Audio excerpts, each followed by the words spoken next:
Be held on Monday, May 11th at 6 p.m. in the boardroom of the Robstown Administration Building, 801 North First Street, Robstown, Texas, at which time the agenda items will be discussed. In the course of the meeting, the board may change the order of business at its discretion without advance notice. First item on the agenda, call to order, roll call. Yvette Villalobos here. Rick Gallegos present.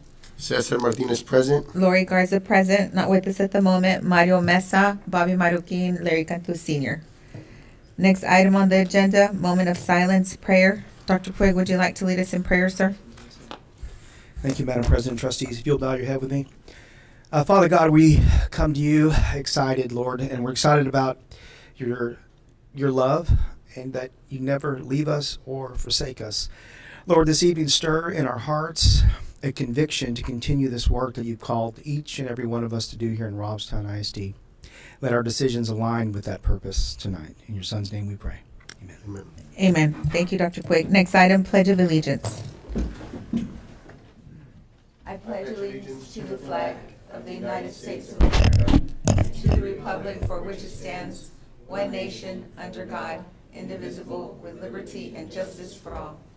Honor the Texas flag. I pledge allegiance to thee, Texas, one state, under God, one and indivisible. Thank you, everyone. Next item, our vision and mission statements. Trustees? Our vision statement is to ignite brilliance and impact lives by providing transformative learning opportunities that empower students for generations to come. Mission: to empower, inspire, and invest in our students and staff, igniting the best version of themselves. Together, we positively impact our community and the world. Thank you, trustees. Next item on the agenda, public participation. Ms. Idma? Thank you, Ms. Idma. Next item, awards and recognitions. Dr. Puig. Thank you, Madam President. At this time, I'd like to invite Katrina Alejandro up for this portion of the meeting. She is excited. She is riveted. She is filled with energy and ready to lift up some folks here in Robstown. All right. Good evening, Madam President and members of the board and Dr. Puig and guests. So today we have two wonderful Proud Your Picker recipients, and the first one would be Bo Champion. Is he here? Yes, come on down.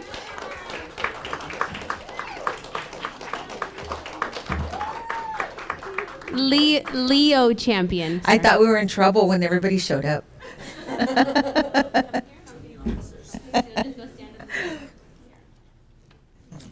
A front and center, officer. Front and center. All right, so this is a really good little story here. Try not to cry. So tonight we are honoring Officer Champion. He's being recognized for his exceptional kindness and dedication to Robstown ISD. At the request of a student's family, because the student's father was unable to attend her special event, Officer Champion stepped up to accompany the student to the father-daughter dance at Lots Beach Leadership Academy, ensuring that she did not miss out on this meaningful experience. His willingness to go above and beyond the call of duty demonstrates genuine compassion and a true commitment to serving others. This thoughtful act created a lasting memory for the student and reflects the positive impact that Officer Champion continues to make throughout Robstown ISD. Officer Champion, in your bag, you have some gifts from Vitality, a free taco from Hermano Solis, and some ice cream tokens for Dairy Queen. And we just want to thank you for going above and beyond, for, you know, for service, right? For showing service. And every time I go to a campus, you're there. You're vigilant and you're aware of what's going on, and you see people, you ask questions, you ask how people's day is going, and I think that's what makes you just so great, and just thank you for this.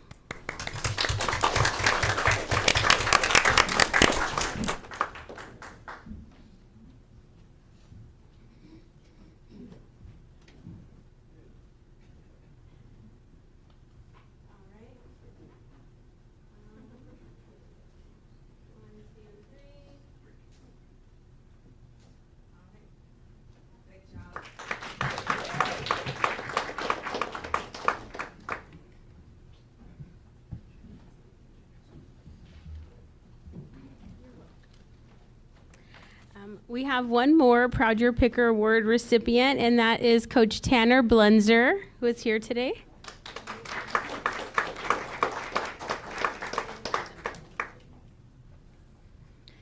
So Coach Tanner Blunzer is at the high school, and he started out this year teaching special ed inclusion, but then it kind of shifted. So I'm going to read what your coworker said.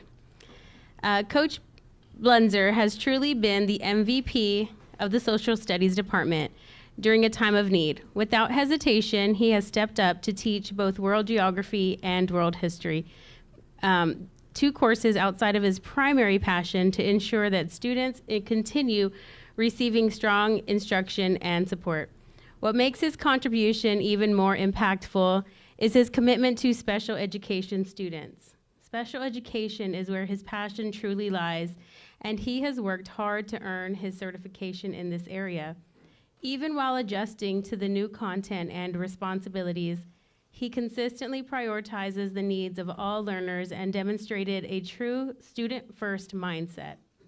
While we are incredibly grateful for his flexibility and leadership in stepping into this new role, it is important to recognize that his strengths, passion, and dedication make him exceptionally well-suited for an inclusion teacher role where he can continue making an even greater impact in students. Coach Blunzer's willingness to step up, lead, and serve wherever needed makes him an invaluable member of our campus and perfect example of what this award represents. Coach Blunzer, thank you for leading, for serving, for just stepping in whenever there's a need. That's awesome. So thank you so much for doing that.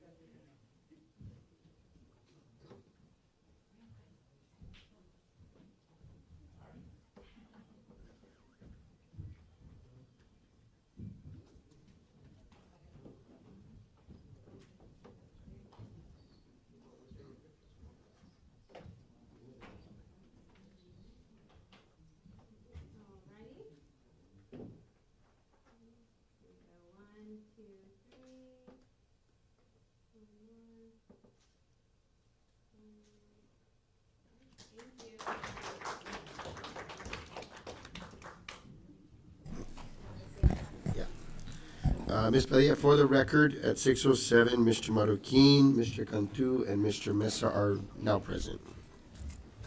And those are all the recognitions for today. Oh, the Heart of Gold is not here this evening. I'm right here. The other Heart of Gold. Thank you, Miss Katrina. Dr. Quigg, next item on the agenda, President remarks. I heard that. 2026 Summer Leadership Conference is in San Antonio. This year, it will be starting on June 10th and extending through June 13th. Dr. Quigg did inform me, and I'm sure some of us, that we are presenting again this year. It was approved. Dr. Quigg, do you have the title of the presentation? The title is Your Secret Weapon is Already in Your Policy Manual. Nice. Did they confirm on a date, sir? No, we're still waiting the date. Okay. Yes, sir. Also, I'm not sure who's going. I'm going. Has everybody gotten back with Ema? So I'll be there, but just on I know that Dr. Quigg mentioned that we were going to be presenting, but if they can't do it on Friday, then I won't, be able to present. So if anybody else would want to conference. The conference in San Antonio, June Next. 10th through the 13th. Okay.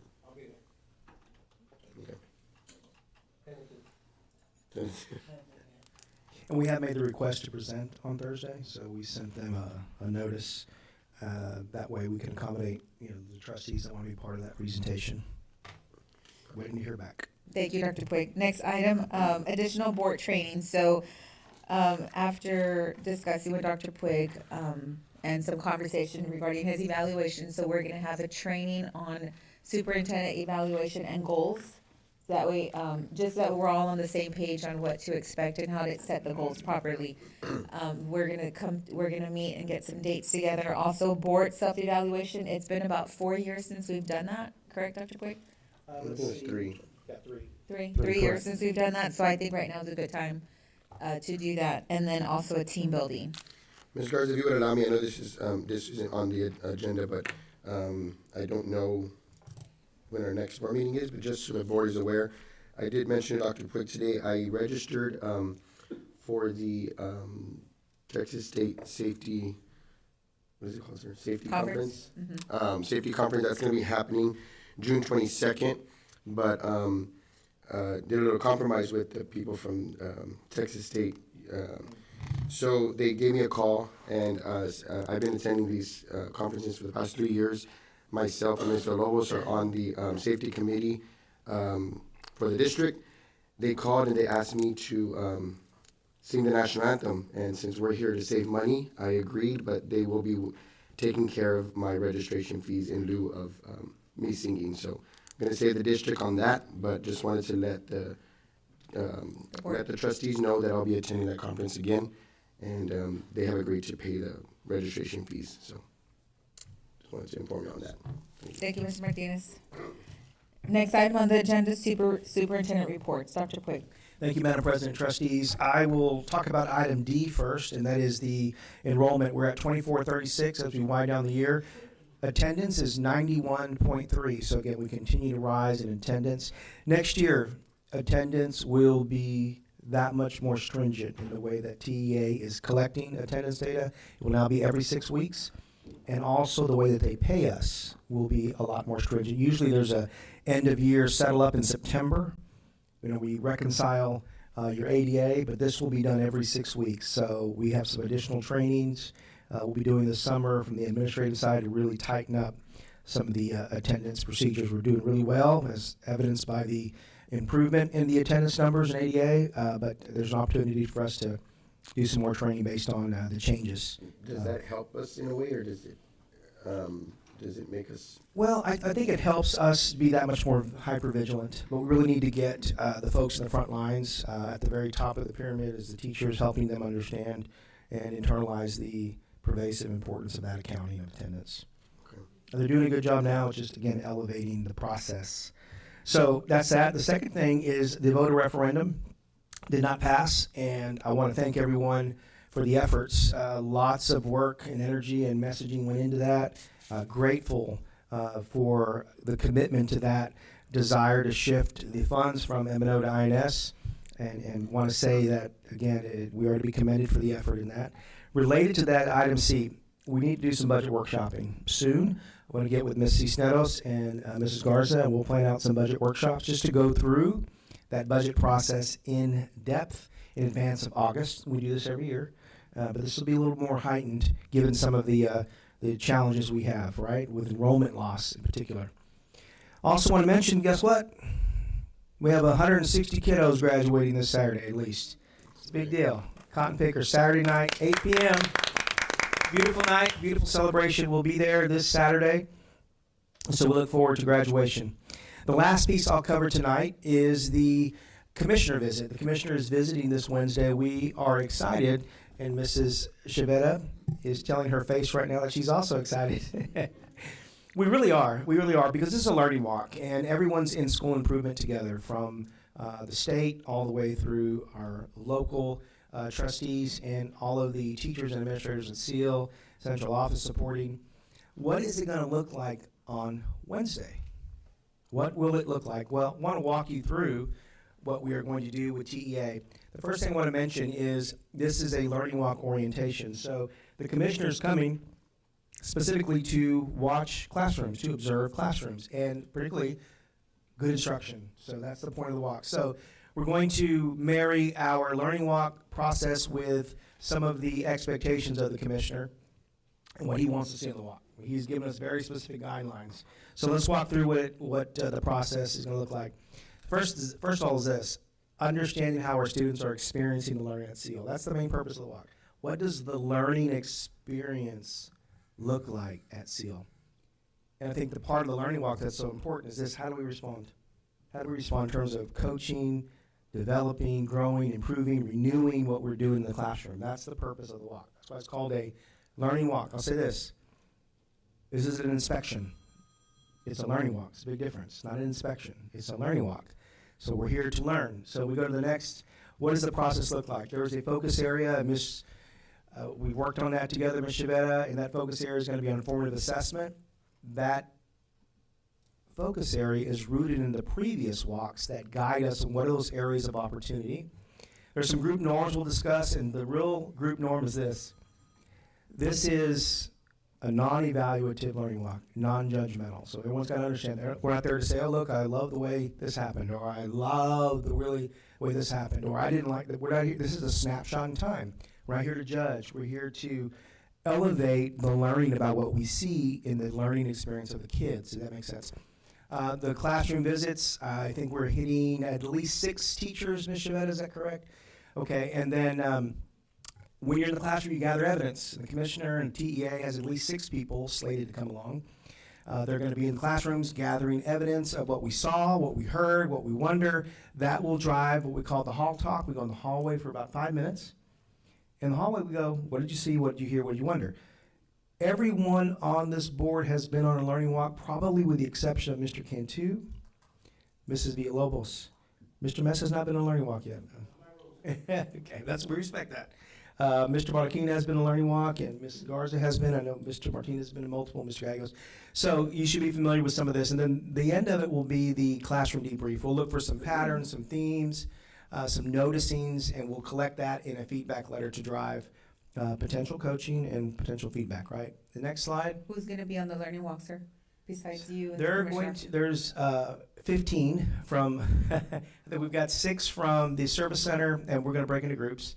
We have at least 4 from, 6 from TEA, 4 from the service center, myself, Ms. Chavetta, Ms. Booth Protran, and Mrs. Candace Rodriguez, right? Right. Good amount. These are the tools that we're going to be using in parallel. The tool on the left is our learning walk tool. What did I see, what did I hear, what did I wonder? It's kind of a note-catching tool. You scribble your notes. What did I see based on the evidence?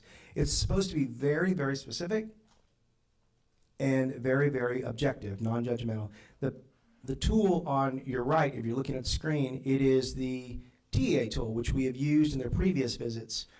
Now, the most important piece is the focus. So if you go to the last slide, and the last slide, or second to last slide, is the focus area. This is a portion of that agnostic content tool from TEA. We mentioned the focus area being formative assessment. These are the questions that are centered around formative assessment. These are the questions for which we're going to come out of the classroom and talk about. What do we see? What do we hear? What do we wonder with respect to these questions? Does that make sense? And finally, is I think the reflection question for everyone, the last slide, is really, what did we learn about how our students are experiencing school? Like, what did we learn? When you do learning walk, what are they experiencing? That needs to, as servant leaders and instructional servant leaders, we need to be prepared to discuss that and talk about how do we respond to that? How do we support the teachers? How do we support the students? That is in a nutshell, and that is the report this evening, Madam President. Thank you, Dr. Puig. Any questions, trustees, regarding the learning walk? Okay, next item, presentation, informational items. Dr. Puig. Thank you, Madam President. Ms. Silvas, have we heard from Cheryl Hoover? Okay. I hope she's okay. We had confirmed with her a few days ago. Let me go through a few others, Madam President, and we'll come back to see if she is en route or lost or something. Let me go to the donations. I'm really excited about the generosity that we've had here in the community. HEB again came through with $500 for teacher appreciation. Really grateful for our friends at HEB, Miss Bonnie, if I'm correct, right, Ms. Alejandro? A&A Transport, again, came through on lunch for Administrative Assistance Day, and they got it from Mike Cotton's, $110 there, and that was very nice. Tesla, $1,000 for the teacher appreciation, and then they just came in for a couple of $1,000s for the employee end of year celebration, right? Okay, they sponsored the band. And also Rally Credit Union, always so generous, $1,000 for the summer professional development. And again, the generosity continues with all of our picker partners. Thank you, Ms. Alejandro, for all of your work and helping create that climate of generosity. Madam President, those are all of the donations. We'd like me to proceed to the academic update. Yes, please, sir. Okay. This time, I'd like to invite the TNL team. Dr. Madrano and Mrs. Alanis are here. And then Ms. Silvas will come up with a TIA update, too.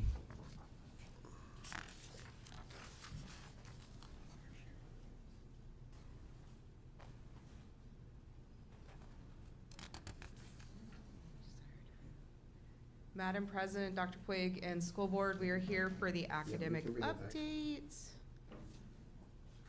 So as you know, everything we do is rooted in our mission, vision, and values. We're going to touch on pillars and IT support, assessment update, and TIA update. We know that our 4 pillars for TNL are Tier 1, PLCs, Learning Walk, and coaching. The focus right now is going to be on PLC with the work that we did today with NIT. NIT came, Mr. Robert Stell came today and worked with 3 of our campuses, worked with Robert Driscoll, San Pedro, and SIL to work on a long-range PLC plan. I was with him today, and we had some amazing conversations with our administrators as to how to continue the momentum that we've laid down this year, the foundation, and continue to move it forward. Very productive meetings. It was a lot of reflection, too, as to what current practices we have and how we can adapt them to keep striving and do better for next year. So solid conversations with everyone. This is my best part of the day, sir, is to be with them and have those conversations. Next is our assessment update. Good evening, board, Dr. Puig and guests. Just a little update, because I know I start getting the phone calls and emails and a midnight planning slumber party at my house by Miss Chavera is when the scores, like as soon as they hit, I usually check the day before, but just to give y'all an update, the TELPAS results, and they usually get sent straight to me and Dr. Puig first in the Cambian, and then I usually export them and then upload them, and then they are available to the teachers and other administration a few days later. So our TELPAS results, of course, that's for our emergent bilingual students. That's going to be on the 20th. And just to let y'all know, too, we had 98% participation of our, so 98% of our EB kids tested. Our STAR Alt kids, our STAR Alternate 2 kids is, of course, our special ed kids, mostly in the life skills unit. Those tests get released on June 9th, and we had 100% participation rate in that test as well. And then for our STAR 3 through 8 and EOC, we do have different timelines for those. We get our EOC scores before we get our 3 through 8. So our EOC scores, of course, is our high school, the 5 subjects, algebra, biology, English 1, English 2, and U.S. history. Those will be released the 22nd, so we will get them before the kids, well, the rest of the kids get out. And then our 3 through 8 will be here on May the 29th. So as soon as we get those, we do start making phone calls for summer school as well. And a good thing to note is we had 99% participation rate across the district. And I think, I was telling Dr. Puig the other day, I think this was the highest participation rate that we had. And it is a big deal because, one, we get more kids to test, but it does play a big part in our accountability as of how big our denominator and a bunch of math, but it does help too with our TIA teachers because of course every kid counts, so the more that we have testing, the better off we are. So I was really proud of ourselves, our truancy department, our technology department, like it just took a whole team together to, phone calls, let's pick up kids, whatever we need to do to make sure that we got all kids here and tested. So it was good. Kudos to everybody for making it work.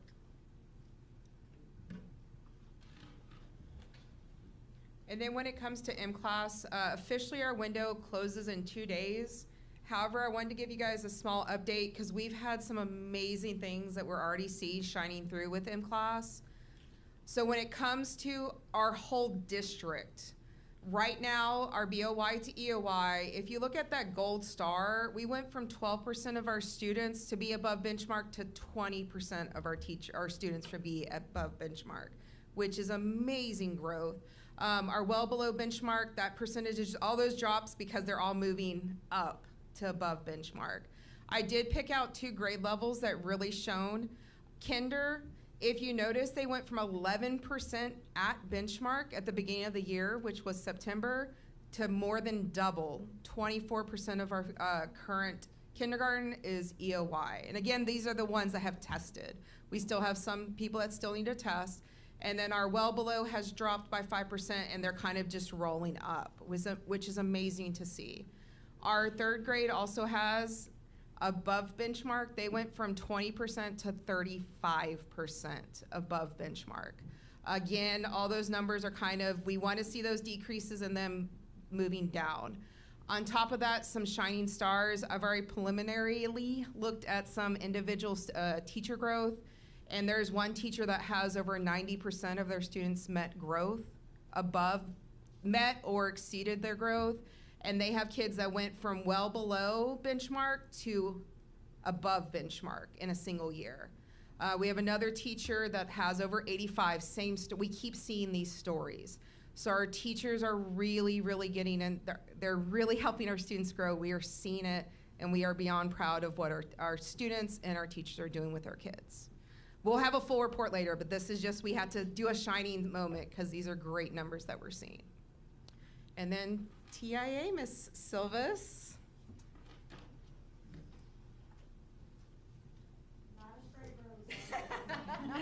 Good evening, Madam President, Dr. Puig, members of the board. Our journey continues. It's been a great month. We completed our presentation, submitted our presentation, so we're excited and look forward to that. What we have been doing, and we started, is we're visiting each one of the campuses, and we're meeting with teachers and verifying student rosters. So teachers are signing off that yes, indeed, those are the students that will be counting towards TIA. We started at Robert Driscoll. We were at Lots Beach today. We will head out to the high school tomorrow, then San Pedro, then back to Robert Driscoll to finish up, and then we'll finish up with everyone at Seal. So we're excited that, you know, teachers have an opportunity to take a look as to why some students are not going to count for them and why everyone else is. So it's exciting to see them, you know, to be able to see the information, because we're trying to be as transparent as possible. So they review the information and then sign off on the roster. So that's where we're at this point. I'm just curious, I'm not to go into detail or anything like that, 'cause I'm not sure but what would be a reason that a student could not count for a teacher? If the student, back to M-Class, if the student did not have a beginning of the year M-Class test, then we cannot measure growth if he's here at Okay. the end of the year, Okay. okay? In some cases, some of the students were here at the beginning, and they had a beginning of the year, and they've transferred to another school district. If that district uses M-Class, we'll be able to retrieve that information, and that student would count. However, if that district moves to a district that does not use M-Class, then that student would not count. If a student withdrew, and it came in after the snapshot date of the TIA. TIA snapshot date is February 27th. If Art exempt, because they've been, Right. art exempt, Art they've been exempt. identified for special ed, and then very, very extreme attendance. attendance issues. Okay, So we have had, you know, students exempt, okay. What's the attendance, like 10 absences, what? 45. 45. 45. Wow. So it's, Was the kids on the 504 and age into? no, No, they still count towards any 504, special ed, EB, any other label, they will count towards our teachers' growth. It's just like STAR test, they're not exempt, nobody's really exempt from like the STAR test, so. But they would have like accommodations, obviously, right? Yes. Okay. They take it and they don't pass, sometimes they don't want to kiss them, right? Well, like, when we do the M-Class test, that's really just to show their growth, like how they did from the beginning of the year to the end of the year. so if it's a student that's in 504, for example, or an EB student, and he took the test, then we'll take a look to see what his test results were at the end of last year, and what the results are this year, to see if there was growth. Did the student have any growth, okay? Because the teacher worked with him all year. So it's not a reflection, it's how did we do? Did we make progress with that student or not? But the student test normally, with accommodations, with whatever, if he is a special ed student, whatever his IEP states, then those are all administered correctly during the testing assessment. What's different about TIA, it's not based on if they pass or if they fail, it's if they show growth. That's the name of TIA. Did they show growth with that student? Can you speak That's a to great that a question. little bit? We talked on Friday about some of the amazing growth, but part of that also is the teachers really owning the experience. Will you speak to that a little bit? Any one of you? So the campus I was referring to, essentially those teachers know that data. I actually talked to one just a second ago at Blended Learning, and they were like, I looked at that data, I knew my student needed help with fluency and with reading comprehension, and I'm so proud, I've already seen my data, they've all grown.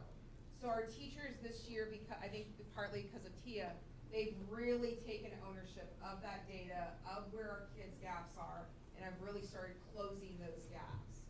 So we've been seeing it. We can't wait to actually dive deep into the data this summer to see what our true growths are per campus, per student, or excuse me, per teacher, and see how many designations we could potentially put forth in October. But yes, we're seeing amazing stories, and our teachers are willing to share those stories. I know my kids, I know where they're at, I know where their gaps are, this is what I've done to help them. That's awesome. That's our journey for now, and it will continue. And it continues. And it continues. Thank you. Thank you, ladies. Dr. Quick? I believe Mrs. Hoover's joined us here. How are you, Mrs. Hoover? Welcome. Tasby is here. I think we have your presentation ready to queue up. Yeah, thank you, Dr. Pugh and Ms. Silvas.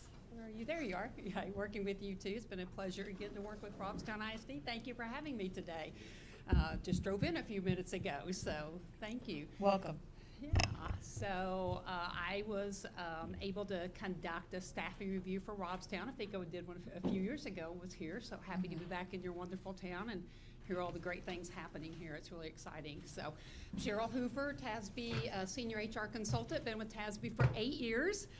After 34 years in school districts as a teacher and coach and principal and HR director and curriculum director and all those fun things. So I always enjoy coming back to school board meetings, believe it or not. So happy to be here today. So we'll roll through the staffing review report for you. Do I have I do. Is this up to me to click? Thank you. So basically the way the review works is I get all of the student numbers and all the staff numbers. So it is a staffing review, and it's based on the numbers, kind of ratios of your number of staff and your number of students. And then we have benchmarks that we compare to. We have some number benchmarks. And we use professional organization benchmarks too, like the Texas and National Counseling Association. They have a 1 to 350. One counselor for every 350 students is what they recommend. We use that at TASB. Over the 30 years that we have conducted staffing reviews, we have our own also. One is assistant principal. We recommend at least one assistant principal for every 450 students at high school, middle school, elementary, and all those benchmarks are in the staffing report. There's a ton of numbers today that I'll throw at you. I'm a former math teacher, so I kind of roll through numbers, but I'll try to go through it slowly. But we have lots of benchmarks that we compare you to. A district can staff however they choose. You can staff however you can choose. Basically, it comes down to what you can afford, right? Because your staffing is kind of like our own bank accounts. You only have so much money.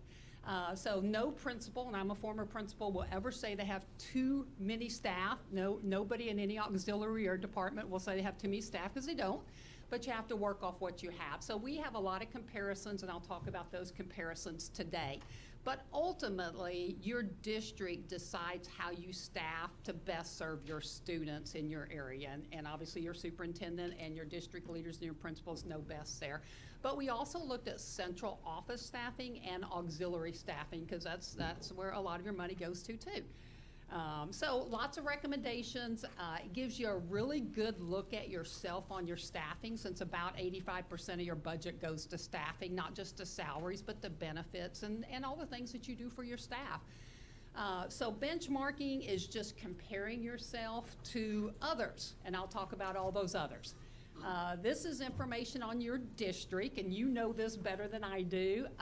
This is from PEAMS.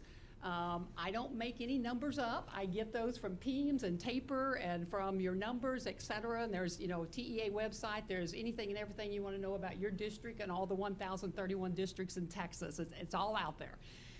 This is your 5-year enrollment trend from 2021. You had 2,601 students.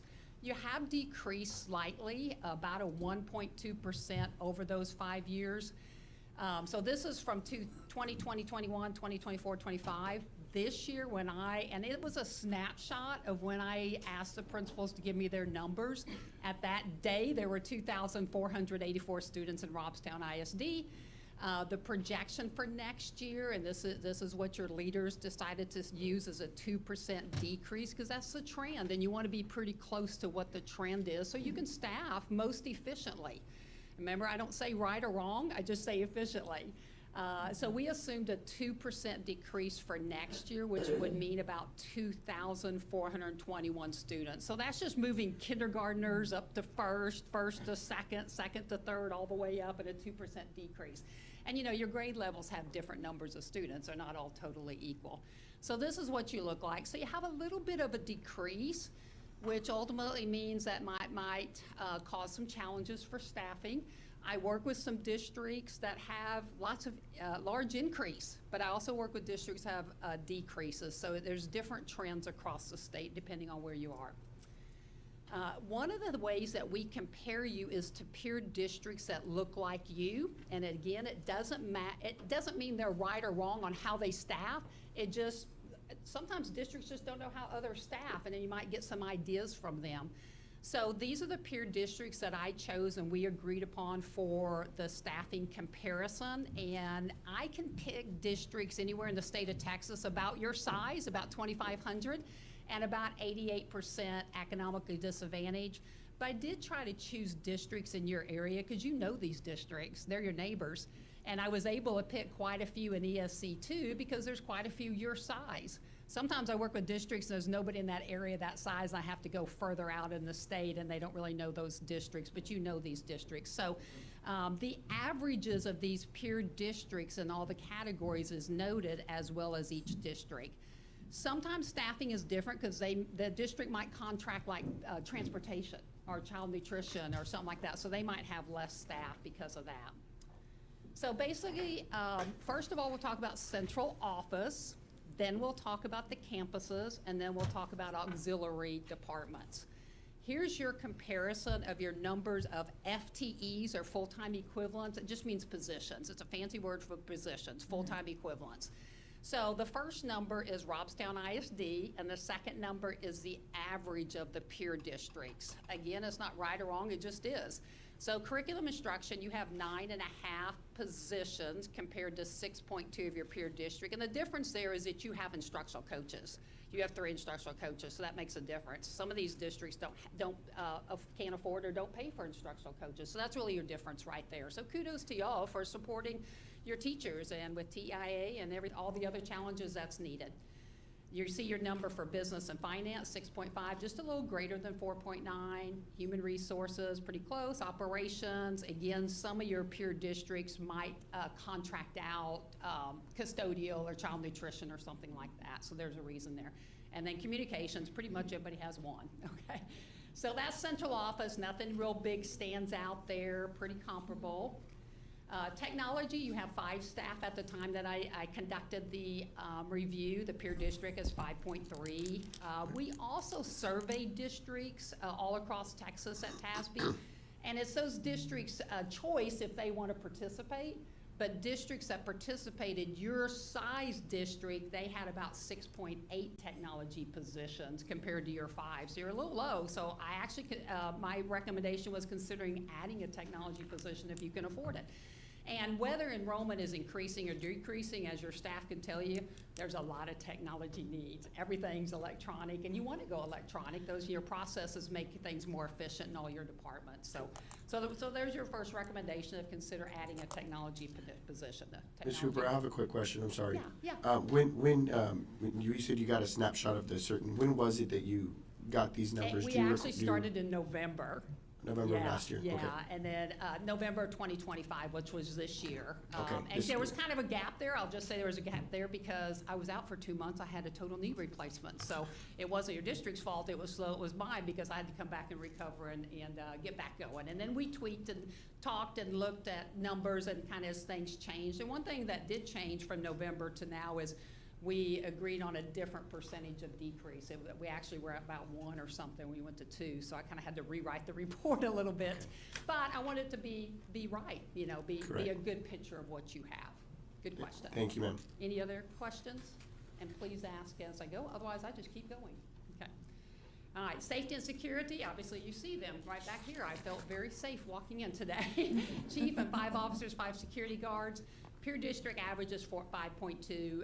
Districts all across Texas, more and more have their own police department, but it is the district choice on whether they want to contract or that. So no recommendation there. That's based on your location and needs, et cetera.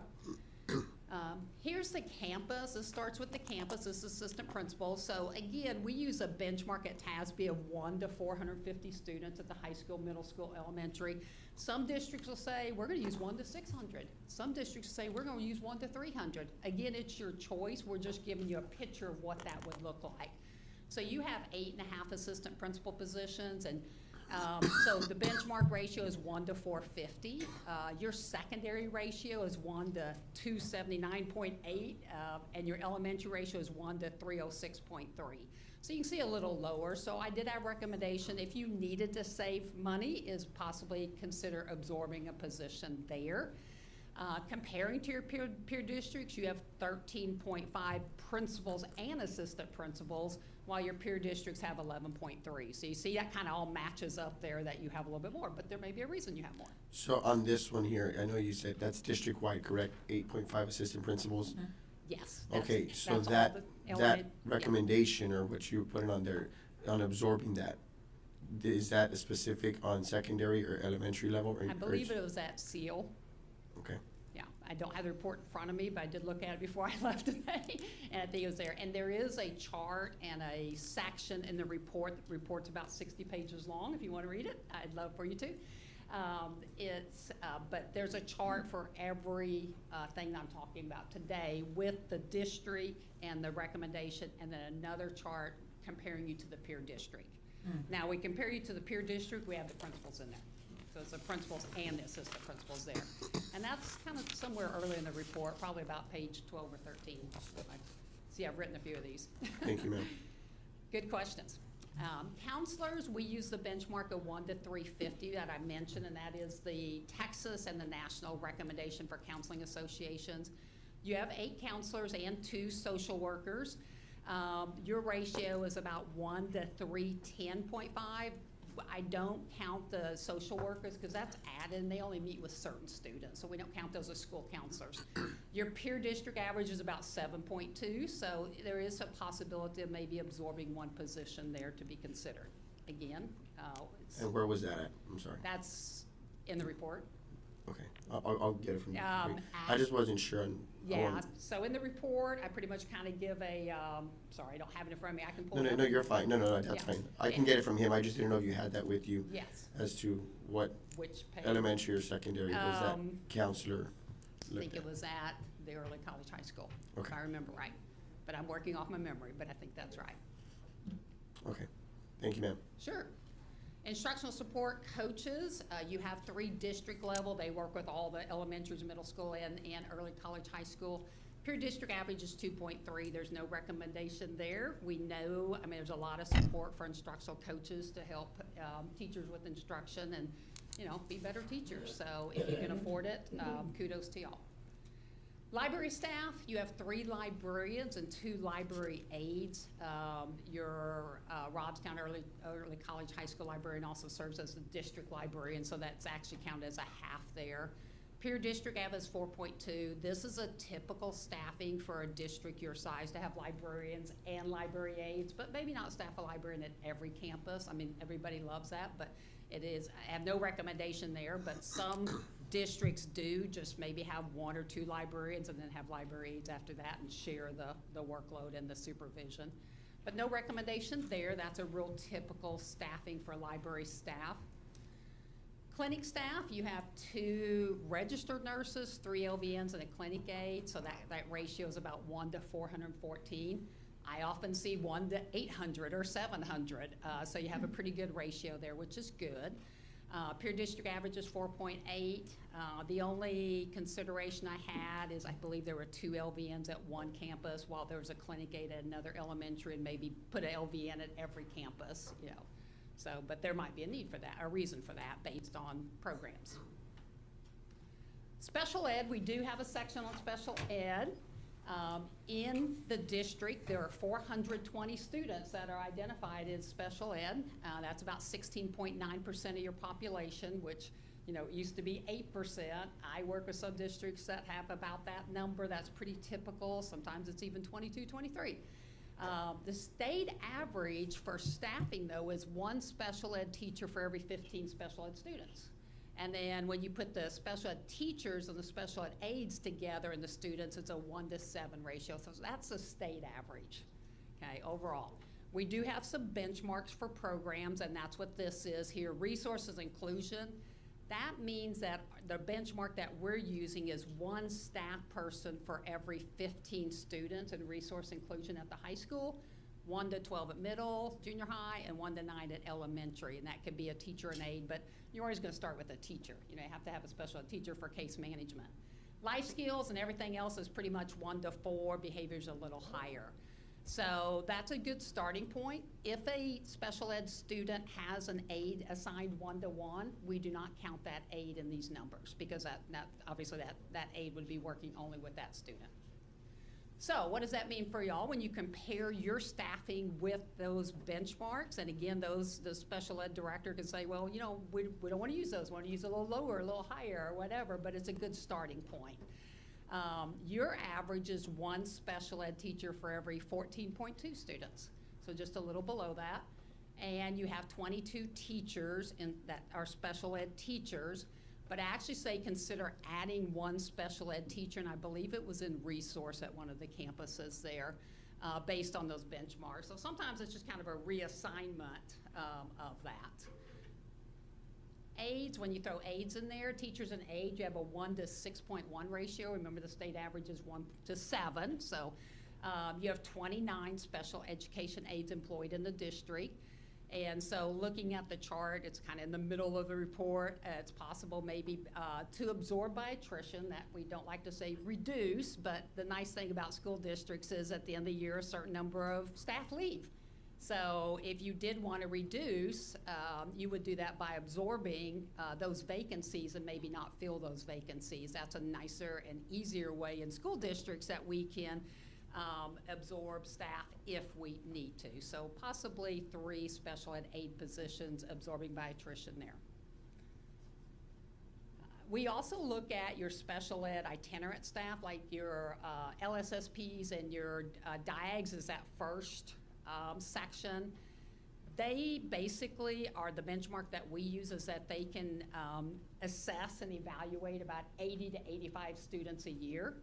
Yours, now you might be contracting some because maybe you can't hire them, and that's a problem in the state of Texas is to find LSSPs and diagnosticians. But the ratio for your staff is 1 to 140. So if they say they're working hard, they're working hard. But they might be contracting some too. So if you could, we would say to add 2 diagnosticians to help with the evaluations. The second section there is speech pathologists, and basically a speech language pathologist therapist can handle a caseload of about 45 to 50 students. Yours have about a 1 to 76.6, so again, that's high. So we would recommend adding 2 speech language pathologists or pathologist assistants, which many districts will hire them while they're in the training. They're hard to hire, they're hard to find. You're probably contracting because if you could hire them, you probably would. And then the last bullet is dyslexia teachers. Obviously, that's a growing area, and the ratio there is about a 1 to 30 to 35 students per teacher. Yours is about 31.5, so that's good, but keep an eye on it because that's an area that continues to grow, as we know. So that's special ed. The next sections are clerical staff and educational aides.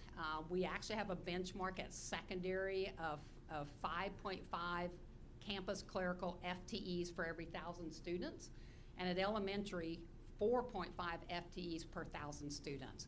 And if you apply those benchmarks, you could consider absorbing up to 7 secondary campus clerical staff and up to 2.5 elementary campus clerical positions. So kind of high there. Non-campus clerical are your clerical not at the campus, so they're at central office or the auxiliary departments.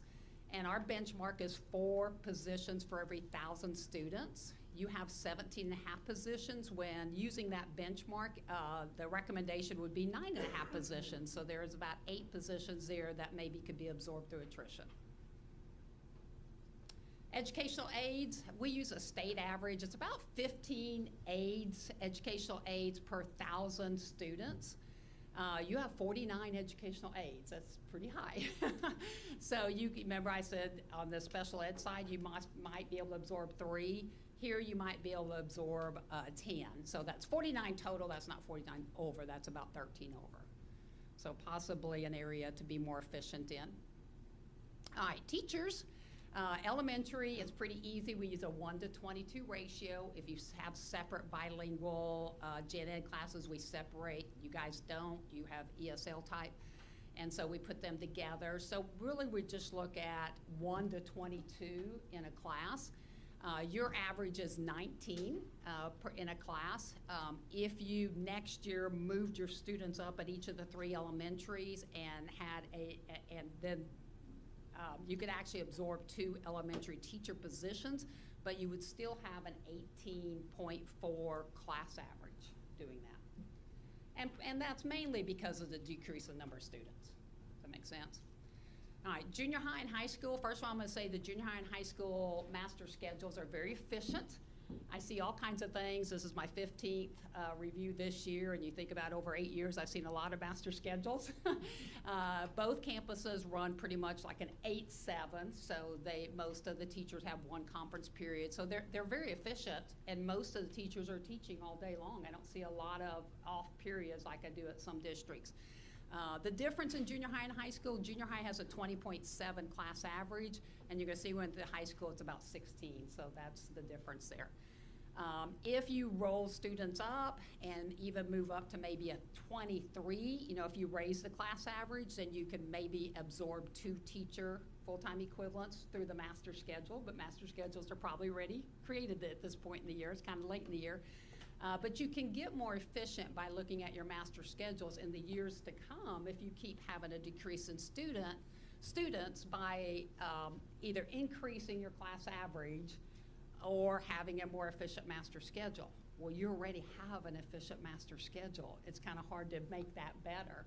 So really the only way that you can get more efficient is have more students in a class. Even if you just go to a couple, 2 or 3, you can decrease your number of teachers. So here's about 2. High school, you'll see kind of the same thing, but the difference is on the average, there's about 16.5 students in a class instead of 20. Master schedules at high school are more difficult to be efficient because you have so many CTE and singleton and athletics and fine arts, so it's tough. But if you could increase to at least 20, you could absorb maybe up to 9 teacher positions. So that's a big deal there. So really just analyzing the master schedules, because master schedules do drive staffing, which does drive budgets. And if you were going to increase that class size, you'd really want to do it over a couple years. Maybe you go to 18 and then 20, et cetera. Athletic periods, the only thing that we do with athletic periods is just compare the coaches and the athletes in that ratio, and we compare it to the teacher and the students, all we do. We don't compare outside. We know coaches work really hard. I'm a former coach, I know. So they work really hard and put a lot of hours in, but during the day, they look at how many classes they're teaching, and your coaches are teaching a lot of classes. But if you look, the first part of that up there, it says your current high school coach to athlete ratio is 1 to 11.9. That's a little less than that 1 to 16.5 of the teacher and students. So that's where that recommendation of maybe 3 of those athletic period assignments maybe could be academic period assignments based on what the coaches can teach. The bottom section of that is possibly consider converting 3 junior high school athletic period assignments to academic period assignments. They have a ratio of coaches 1 to 13.9, while your teacher to student is 1 to 20.7. So a little, and there are more sports at high school, et cetera, too, so it's challenging, but something to look at if you get in a bind. All right, auxiliary. Any questions on campus? I know I'm running through numbers. Okay, y'all are doing good. All right, maintenance and grounds, we use another organization's benchmark. APPA is the Association of Physical Plant Administrators. Believe it or not, there's an organization that looks at staffing for those things. So basically, they say that one maintenance worker can take care of about 67,000 gross square feet. Who would know, right? And a groundskeeper can take care of about 35 acres. Well, there's a lot of variables. Did it rain this year in Robstown or not? Were you having to mow, or were you having to clean, buildings, house, HVAC and all that stuff. So based on those, the recommended staffing is about 9.5 MW as maintenance workers and 4 groundskeepers. You have 7 and 7, so it's about right there. It's just, where do you need them? So maybe evaluate if you need more here or there or whatever. So, but I'm sure your maintenance director is probably doing that. Custodial, same organization says that a custodian can clean about 23,000 cleanable square feet a day. There's a lot of variables too here. Obviously, if somebody's cleaning your house, it's better if you and the kids are out, right? It's easier. Or if your house is new. So it's a lot of variables. Your custodians clean it a little less than that, just a little less, 22,255 cleanable square feet. You have 26 custodians employed. The peer district average is a little less than that, 23.5, and the recommendation is 24. So maybe consider absorbing 2 positions, but I'm sure your custodial director would probably say there's about 2 or 3 that are absent every day, or you need more help here for events or those kinds of things. So you're really close there also. Child nutrition, we use something called meals per labor hour, which your child nutrition director knows a lot about. It puts in a formula how many staff and how many hours they work to produce the meals. And you want an efficiency of 70. That's an easy number to remember. We want to be between 70 and 100, just like grades. So 3 of your 5 campuses, I believe they were all 3 elementaries, met that rating, while the secondary campuses did not. And typically that's because you don't have as many students eat. So if you want to have those efficiencies higher, you would have more students eat. Or you would have less staff with labor hours. So from there, the recommendation is consider absorbing 1 position, because you have 27.5 positions when the recommendation would be 26. Transportation, really we just kind of give you information. You have 15 staff. Peer district average is 19.8. You have 82 square miles in your district. You're pretty compact right here. Your peer district average was 195, and you transport about 318 students per day. So it looks like you're pretty efficient there. So it's just a comparison there. So what does all this mean? It's a lot of numbers, I warned you. A lot of information, but basically it gives you a really good view of where you're staffing in every position, and maybe some positions that you might be able to adjust if needed, but basically your decisions are made by your district leaders and the board, and the money that you have. And if you do have reductions, you do that through attrition, obviously, by vacancies and maybe not filling those. And evaluating the high school secondary master schedule would probably be a good idea. But if you are going to make changes, gradual implementation is a good idea. You can't do everything all at once. And then create your own staffing plans, which y'all have done, and just trying to tweak those. Questions that y'all have for me? Good. I want to point something out, Ms. Hoover, on the Robstown ISD student enrollment. We had this very small decline over 5 years, right? 1.2%. And then this year we had the sudden decline. 134 kids to date. And so it was 120 the last month. Now it's 134. This is a trend we're seeing across the state. I mean, in the 15 reports you've done this year, what percentage of those are seen? I'm just curious. I mean, I'm going to hold you to it. Yeah, well, that's a really tough question because I work with rural districts, I work with very large, I've worked with districts 40, 50,000. I live in Georgetown, I work with Liberty Hill, they had a 70% increase because they have subdivision coming in. North of Dallas is crazy, you can't even buy a house, you know. But for the most part of areas like this area, you are seeing a decrease. And, you know, it depends why. I mean, you know, you'll have to answer that why on what's going on, but it's very, very common, particularly in districts under 3,000, 4,000. Yeah, you're not alone. I wish I had an answer, but I don't. But you're not alone. Well, thank you. I think the key takeaway is to look at those enrollment trends and just really right-size the staffing. We got to right-size it based on the revenue we can generate. You know. Any other questions? Thank you, ma'am. Thank you, Ms. Hoover. Thank you. Thank you. Thank you, Ms. Hooper. Sir, I have a question. Prior to this, sir, has this report been shared with department heads, principals, or anything like that? Or just- No, we have not yet Okay. shared that. Okay. This couldn't have come at a better time, Mhm. after our voter referendum was not passed. That's We have work very to important. do. We have work to do. So I guess after today, sir, you'll meet with department heads, look over this, and then see what their needs Right. are. Once we finalize the report, we will definitely meet with everyone internally. Okay. Yeah, so that everyone's aware. Starts with you guys first, seeing it, and then we will plan accordingly. Okay. Yes. Which is out of curiosity, sir, you seeing this report, what's going through your mind right now? Well, that's what I just said. We really need to be disciplined about right-sizing the district. You know, that's not a value statement. It's just a reality. You know, we're only going to bring in so much enrollment, and so that means only so much money. So it's making the trade-off and putting the staff at the right size so that we can sustain ourselves and stay in the black. So but we have some work to do. We do. Thank you, Dr. Boyd. Yes, ma'am. Next item, M&O update. Mr. Lawver. Good evening. Good evening, sir. Madam President, Dr. Puig, board members. At this time, I'm going to go ahead and bring up Mr. Davis Powell, who is the architect for the field house. We've been at it for a few weeks now, but he can dive a little deeper if you have some other questions for him. I just want to say, you know, it's been really great so far. I know, Mr. Powell, they spoke highly of you. You know, Hellas has spoken really highly of him, and I know he's down here pretty often, once a week, once every other week.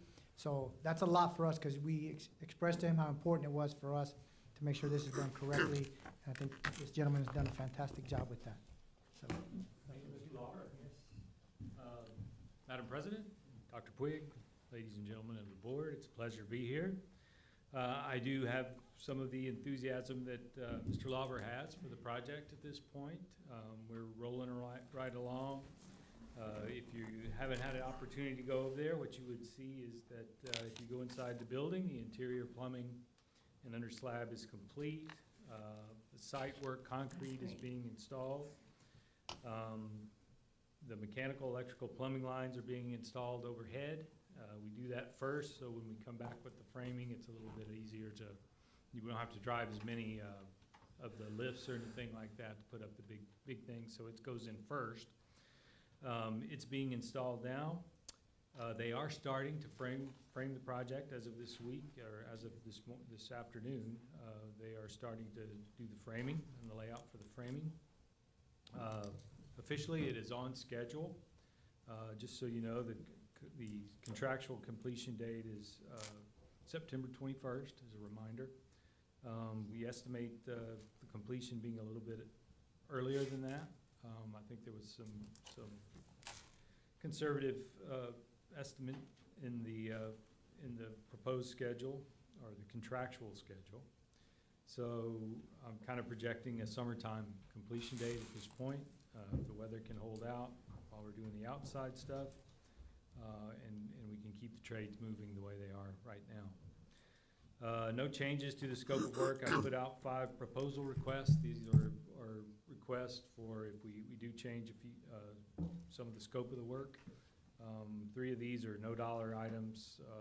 The other two, I haven't got a satisfactory response back yet, and I can't make a recommendation to the board to whether to consider them or not.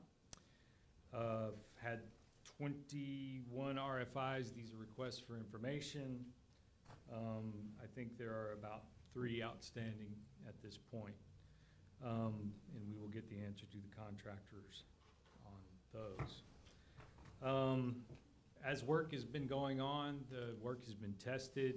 We've had the structural engineer down here several times. We have a third-party independent lab doing tests for the concrete and observations for the rebar placement. And to date, everything's been rolling right along very, very smoothly. Trying to think of anything else that might be pertinent at this time. I think one of the issues we talked about a little bit in committee anyway was that the transformer needs to be upgraded to a larger capacity. We do have a number back from the city on that, and the lead time is not a problem, so I just need to get an approval on that, and we will get that rolling as well. So any questions? Go ahead. Go ahead. You. Well, is that an approval from the committee, sir, or you, or what? Is that a change order? No, Oh, I think it's yeah. just a question on how you want to pay Yeah. for it, because you have you deal with the utility as an entity. You can pay through that, or I can introduce it into this contract as well. I just need to get the authority to. What's the size of the transformer? They want to move it up to 750, I think, 750 kV. Is that the city or? Yeah, at the utility company. Mhm. Yeah. Yeah. Mhm. Yeah. I don't remember having a conversation. Well, we committee can't, we conversation. haven't had one. Can we have a committee meeting this Yes, Friday? Sure, we can have a committee meeting. Are you available this Friday, Mario? Yes? You, Bobby? Tentative. Yeah. Early? Oh. It would have to be early, Yeah. No. even if it's just a phone call. Mhm. Graduating. Anyway, Maybe a conference call, I'll. virtual. Yeah. We'll work it out. Work it out. Now, you mentioned there was some modifications also. Was there any modifications to the plumbing? Only on the location of where they tie in to the existing line. That's the only one so far. What's the size of the existing, through line? 4. 4-inch? The one that runs from the building to the next manhole is a 4. What type of, a line is it? Is it PVC. a PVC? Schedule 4. So it's a 4-inch, Mhm. but we ran a, what, 6-inch? We are 6 inside the building due to the slope that we had to stay underneath the finished floor That's level. not gonna cause any back? There's several ways we can handle it. I'm kind of waiting on that one because probably the best way to deal with that would be to put in a manhole. But I don't want to absorb that kind of expense if I don't need to. So I was gonna wait and see how we're doing financially before I made that recommendation. What's the size of the line the new line that we put on installed right there by the manhole? 6-inch? Would there be a possibility we can tie into that one? Where is it? The one that runs to the. To the main. Oh, okay. I'd rather do that than go into a 4-inch, cause from a 6-inch to a 4-inch. Yeah.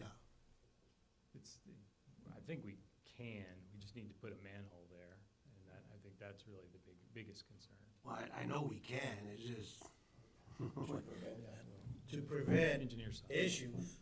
We don't know how old that line is, right? I mean, it's gotta be more than 20 years old. I think it came with the building, so it's 15 years old. 15? I don't know, it's something to look at. That would be, obviously, a added portion to the project, but, or it could be a different project that we can do in-house or something. I mean, at least to that point.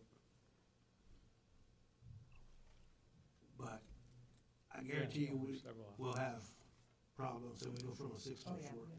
Mm-hmm. Unless you put a lift station or something. Yeah, that's an option too. Little grinder pump right there. Just compare costs, I guess. Mhm. Okay, so we'll set up a committee meeting to go a little deeper into some of these questions. And it doesn't have to be Friday. We'll talk about it later.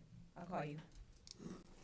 No, I think, and just so you know, I think the lead time on that transformer is 4 to 6 weeks, and so we'd probably need that coming online, first part of July.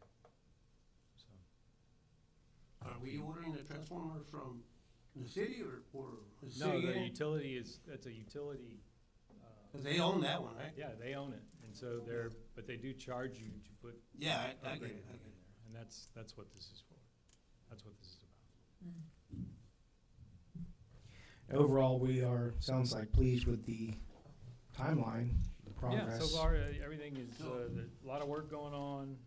I like the way they are working. It's organized. The questions are communication's good. Mhm. And so I think as far as the schedule goes, we're dealing with everything in a timely and efficient manner. So just for the record, we are expecting a change order, correct? At this point, no. And we do change, So you have, I believe it's $77,000 worth of allowance in your Oh, okay, contract. okay. So until we exceed Yeah. that, we don't have a change. I got you. So, I think it is, we're trying to save money, but at the same time, we wanna make sure it's done right, so like in a couple of years, we don't come back and have a problem with what we just made, like we're doing now, with the building that was supposed to be. Yeah, and we'll address it, it's just depending on which option we wanna do. But we're gonna address it. But I just, Yeah. from what he's saying, I just get like, cost. We gotta put costs aside and make sure we do it right, you know? We gotta give the kids the right finished product. They get a long run, it'll cost you more. You know, it'll address every now.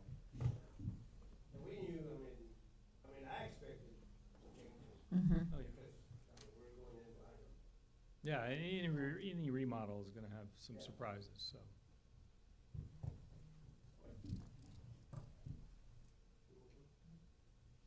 Thank you. Thank you, gentlemen. Thank you. Thank you, sir. Oh, is that it on the MNO update? No. I just had a couple questions, but, on vestibules, or do I wait for vestibules, sir? Okay. Just a quick question, on the RHS door, what door was 15,000? Well, that was at Carrillo Gym, Okay, that we did all the doors at Carrillo Gym. okay. So, but we okay. had, some of it was from a grant. I do remember you mentioning that, so Yes, the sir. district paid 15,000 out of that? Yes. Okay. And the grant paid. And, We replaced all doors. how many painters do we have for the district and your department? We don't have any, I mean, we have a general maintenance, but nobody's a painter. So they do some painting, but if it's a bigger job, you know, I like to do it professionally. Because then, you know, when they're at that job, they get called to do other things, and then that job never gets really done. Okay. I was looking and I saw there was quite a bit of painting done, but, painting at Lots Beach, I don't know, and then it says district-wide, walls district-wide. I was just curious as to what, We did, What- when I was up here the last time, we did the Salazar building as well. We did Lots Beach cafeteria. That was a big one for them. It hadn't been done, and their walls were in pretty bad shape, so we had somebody come in and do that. And they're very pleased with it, I can tell you, Ms. Padilla. okay, I was just wondering, like, as far as, Yeah, if it's- especially now, like, we can use and save money on that, because that was about $10,000. And then, do we have to purchase that painting material, or how does that No. work? Because I saw that there was another $1,000, almost $2,000 Well, of if painting it's material. like that, then we're doing the job. But if we sub it out, they're paying for the materials most of the time, Okay, painting. And there's a lot of things that we do and we plan to do this summer that we're doing. I know Okay. we're tackling some of the restrooms and some of the hallways. We're gonna be doing the curb painting. We're gonna be doing it in-house. okay, But there's no kids in school, so it makes it easier. My guys we can dedicate to that. okay. Yes, sir. And that sewer job that was in at San Pedro, sir, that seemed like a pretty big job. That was a pretty big job, yes, sir. Okay, was that, I'm assuming that was in our property? Yes. Okay. And then I think we had a few issues there, because it was running over a gas line, so we had to reroute it a little bit, but it got Okay. done. Okay, All right, thank you, sir. Yes, sir. So you're done with fix AC and Ortiz? Yeah, we ordered the motor, so it's been on order, so once it comes back, it's gonna be fixed. And AC was fixed? Didn't we just replace all of our ACs? No, it's a motor to one of the chillers that wasn't replaced. Oh, okay. So, but it's been ordered already. So it was a chiller. It was the motor. yes. The motor. Okay. Dr. Pig, while we're on, just on, Mr. Martinez's questions, I know you've mentioned several times zero-based budget. And are we still on that right now? We are. We are. So every dollar that's spent, are you approving that prior to, if it being Someone's spent? approving it prior to. Okay. Yes, ma'am. Yeah, and Yeah, the good thing is, you know, if you look at maintenance in particular on page 67, we've stayed really under budget. Y'all have done an extraordinary job of being very frugal. right, nothing that we've spent is coming outside of the budget. Okay. Everything that we're doing is within the Within the budget. budget, So I try to Nah. make sure of that. And I hadn't seen anything on the reports, but I just, you know, I know you had mentioned last time that, this month, you know, that our preventative maintenance on our buses and all that is being done, you know, because you have your mechanic. Does he have an assistant? And they do all that stuff. They do Okay. all the changes. Now they've even added the police units. We don't send them out anymore. They come and we do all the work in-house. Okay, Now, we do have to buy the supplies for that, but, you know, correct. that's correct. the oil, the I did see filters. some supply spending on there, but, like previous months where where we had been sending it out, I didn't see it. So that's why I was under the assumption that it was being done in-house. Yes, sir. Okay. Thank you, Mr. Lawver. Yes, sir. Next item on the agenda, Dr. Quigg, safety report. Yes, Mr. Toglet, Chief Toglet is ready to give a safety update. Greetings, President, Dr. Quigg, board members. Sorry. We have a date for our summer district safety committee meeting, which will be June 14th. We'll be sending out the email later this week for everybody invited. Our Robstown ISD Police Department will have their annual stable training. It'll be June 13th through 16th in Mission. Again, this is our yearly, we're up to intermediate level, it goes up to master level, but we try to do it every year during the summer when they offer it through Texas State. On April 24th at 3:19, our IDA audit was done at Lost Beach. We passed, but they've kind of changed on when they're coming. They usually used to not come till after 9, after our arrival, and they wouldn't come after, they wouldn't come after 2:30 for our dismissal, but now, this year, we've seen them come at 8:15, and now we've seen them come at 3:19, so, but we did pass, everything still went perfect, so, that was really good. We will be escorting our baseball team in our next playoff game, Thursday and Friday. Our officers will be going with them. And the last thing I have is that, you know, even though we're coming up to the end of the school year and in the summer, we want to stay hyper vigilant. If we see something, say something, still report things that are happening at our schools or in the, in the community. Like, as long as we get the information, we look into it, whether it belongs to us or not, we make contact with the other agencies in our area. And again, you know, it's a resource there that, you know, everyone could access. We just want to make sure that we're getting the information, that they're utilizing it, so we can, you know, be, like I said, because at the end of the year, it doesn't slow down, it ramps up.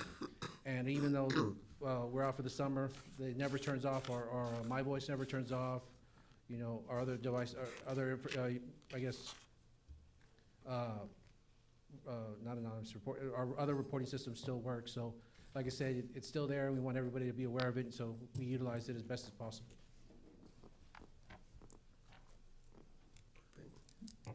Any questions? So I have a question. Last Thursday, I went home for lunch, and on my way back, I saw something that didn't sit well with me, and it still isn't.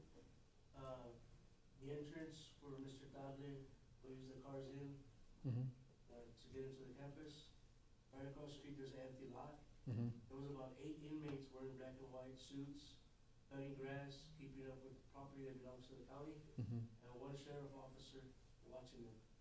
Our gates were wide open. I mean, they were like from here to that, where these ladies are sitting, walking distance to our campus. That, I mean, they're not wearing those suits because they're good people. Yes, sir. I mean, anything can happen, or can go through those people's minds, and, I mean, just, if they're gonna be there, our gates should be closed, or you guys should be notified and be out there waiting for them to finish so they can leave. Yeah, but by the time I was notified, I went out there, there was 3 gentlemen and 2 sheriffs. We did, There was 7, I counted each and every one of those suckers.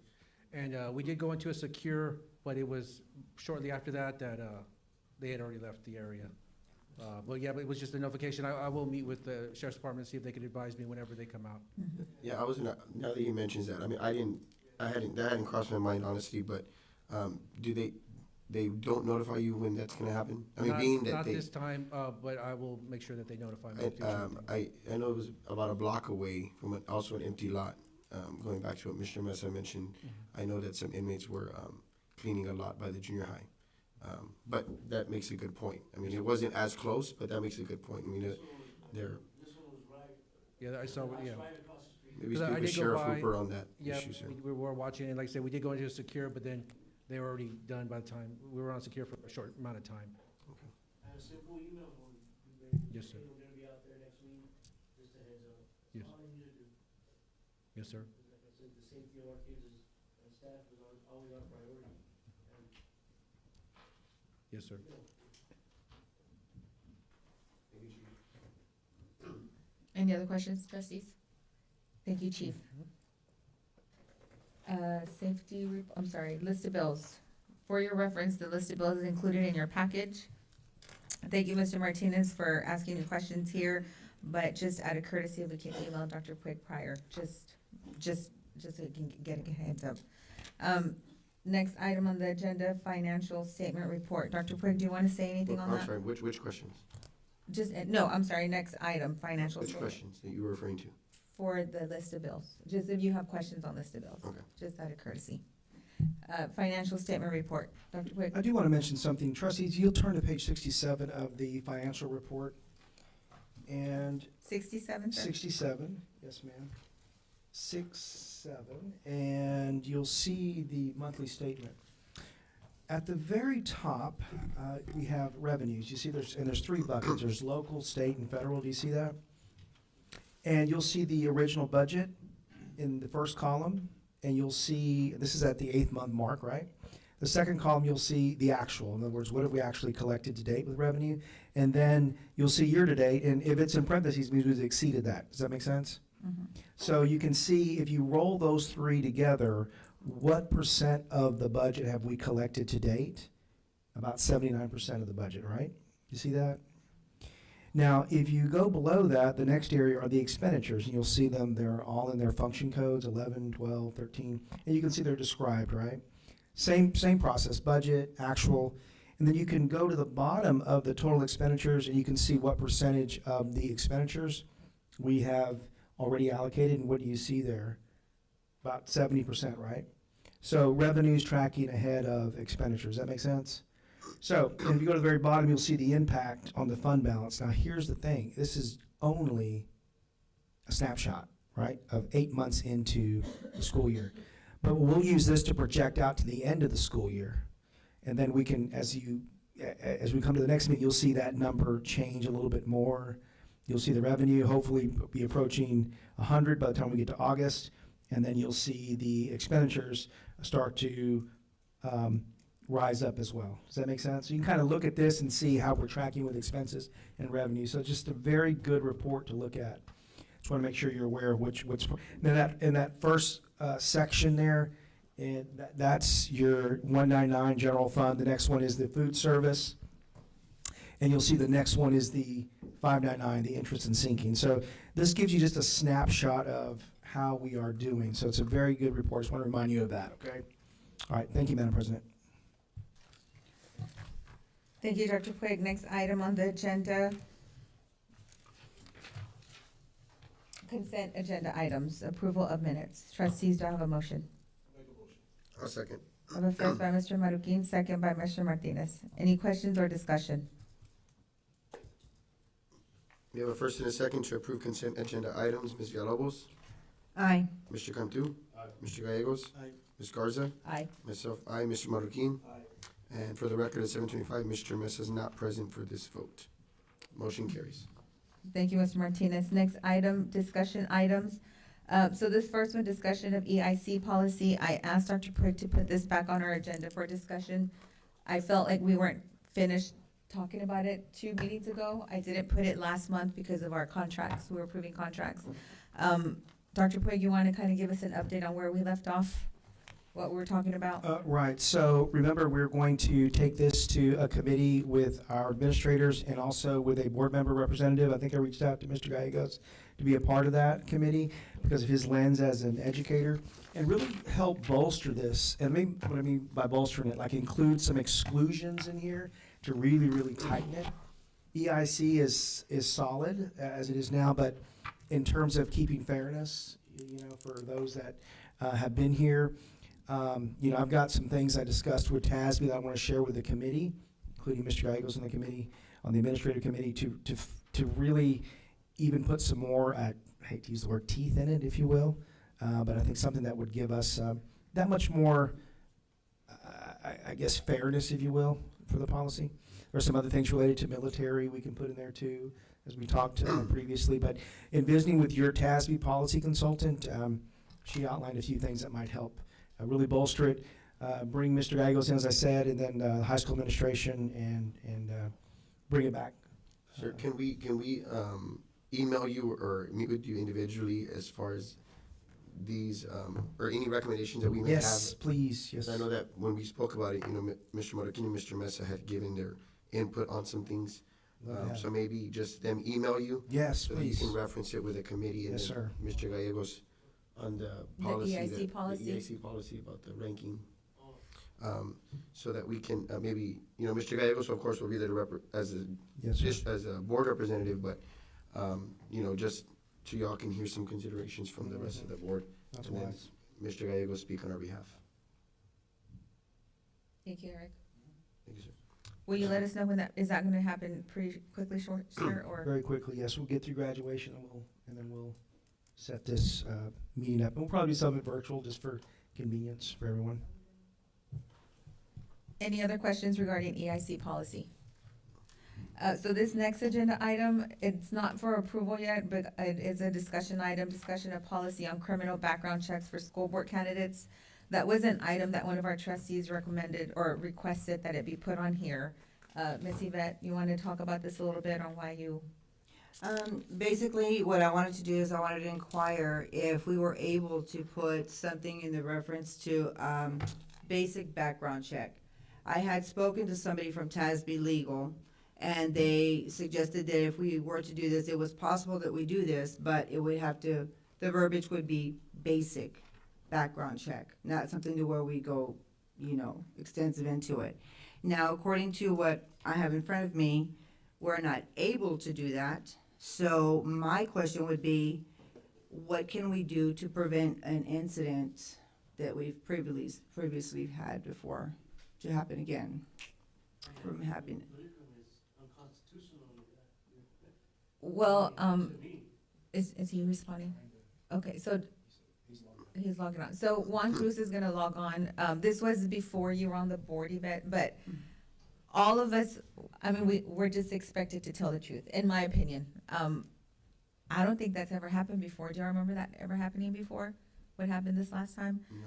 I respect your opinion, because I agree with you that I think that we should do that, but what's the line, right? Yeah, I what know, is our and I mean, goal? and for me, it's kind of like just to pretty much be sure that, like anybody, teachers have, pretty much just basic, just so we're not having any violations of, substantials. It's gonna get out and somebody's gonna end up. Well, but That's the the thing situation that is, happened this last yeah, time, but at that and it point, was it would be plastered just all an over the honor news. system. And it's unfortunate that we can't do that. If I come in and I know whatever, I submit an application, I'm putting myself out there at risk. For perjury. To get exposed. But then if we're not, there's no way of, or anybody holding them accountable or even checking, we're just gonna take their word for it, which we could have somebody who has a record of, something with children and we don't know, but because nobody's checked on it. And they're sitting on the board representing our district. So that's kind of my concern. We just gotta be careful about his nose, 'cause Well, we have Juan Mr. Cruz on the Yeah. phone. Juan, we've can you already hear us? received- We received legal advice. Can't hear. careful with his salary, but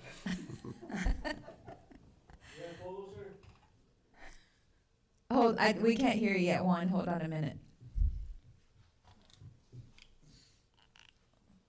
Okay.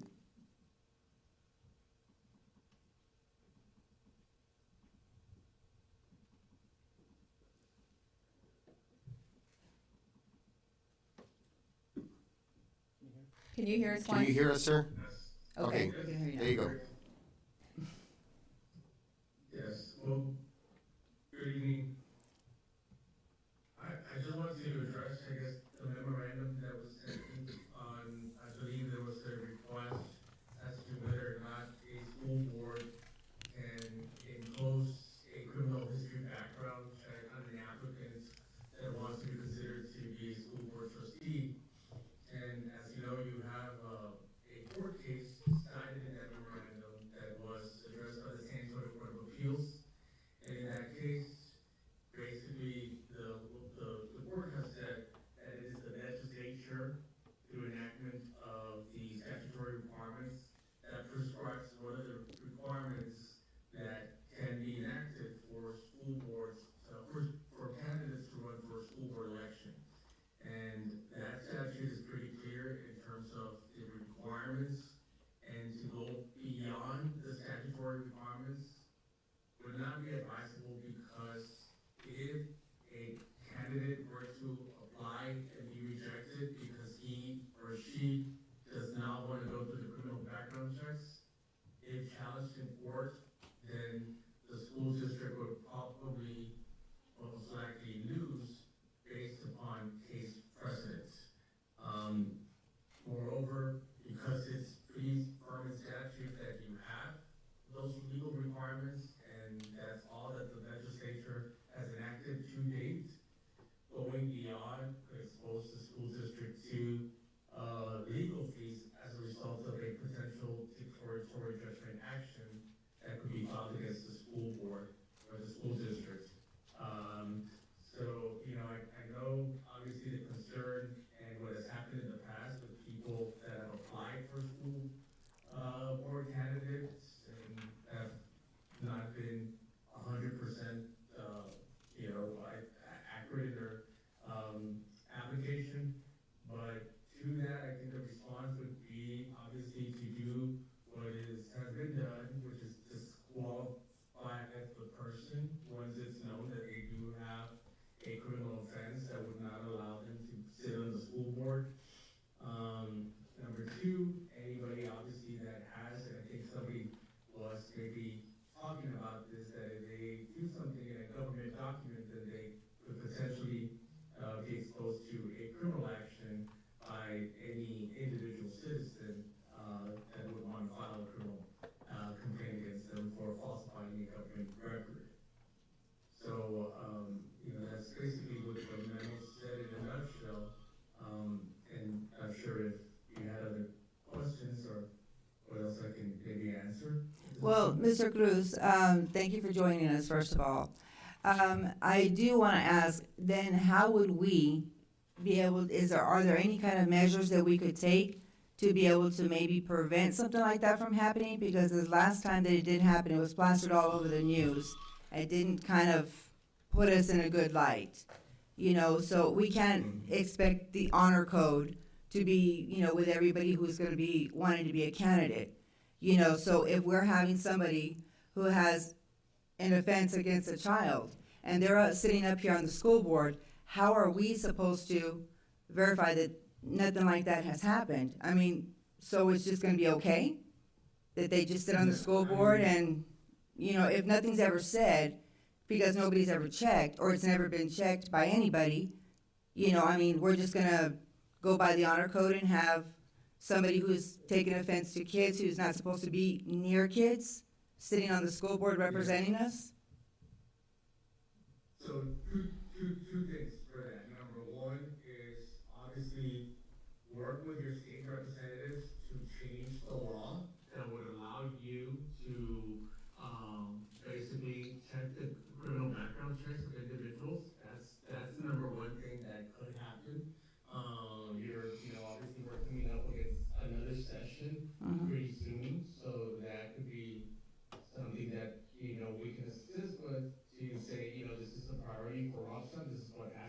and it's been a black eye for our community, and we need to change the laws to allow school boards across the state, not just in Robstown, but anywhere, to check the background, because right now, basically, I guess, any school board right now could be comprised of exactly of what you're saying. People that may have DWIs, may have criminal backgrounds that may not be known to others. We, as school districts, all we have the authority to do is check the four corners of the application, make sure that all the boxes are filled in, and at that point, then they basically will run for the school board. That's really what the election code has authorized us to date to be able to do, to go further than the application and do more background and look into individuals, whether they pay their taxes. That's another common thing as well, because that's a lot of people that say, hey, why do the school board members owe taxes?